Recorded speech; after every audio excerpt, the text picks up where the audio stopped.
How much honesty is there in civil government? This is R.J. Rushdoony with a report on our threatened freedom. The year 1980 was an interesting one.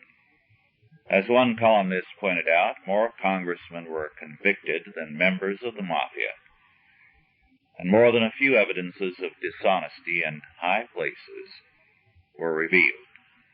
There was, however, one bit of good news, and of all places, from the Internal Revenue Service.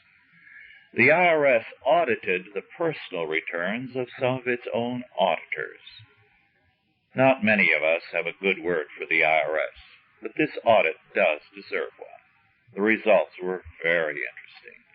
The IRS selected 168 of its own auditors for audit. The choice was a random selection. There were serious errors in half of these returns. Of those in error, 42 of the auditors had underpaid their income tax by an average of $720. The general public's underpayment is half that amount, approximately $340. Now, this raises a very interesting moral problem. If a watchman is less honest than the people he is watching, then he is not much of a watchman. Most federal agencies are almost certainly by no means as efficient as the IRS. If these agencies are more wasteful, and data reveals that they are, and less honest, and the evidence seems to indicate this is so, then the general public is in trouble. Then we are not only badly governed, but we are wrongly governed. After all, we do have a right to expect our police to be more honest than the criminals, our clergymen to be more godly and obedient to the Lord than the flock, federal officials to be more honest than the public. The old line is still true. Caesar's wife must be above reproach, and so too must be Caesar and Caesar's assistants. If they are not, then cynicism and bitterness quickly infect people.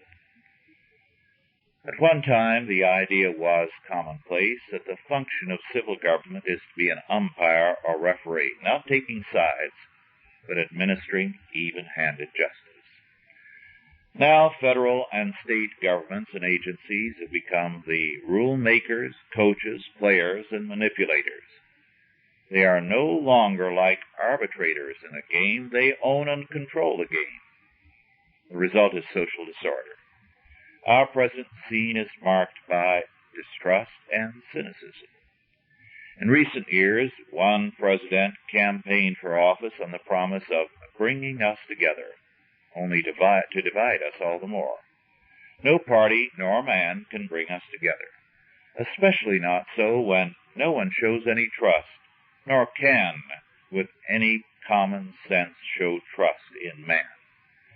Our old motto, which is still on our coins, is "In God we trust," which means in God, not in politicians, the federal government, the president, or the bureaucracy. When we trust in God, we ourselves will become more trustworthy to the degree that we obey Him and order our lives in terms of His word. Except the Lord build the house, they labor in vain that build it, is an ancient and tried truth and wisdom. We need to rebuild in terms of it. This has been R.J. Rushdoony with a report on our threatened freedom.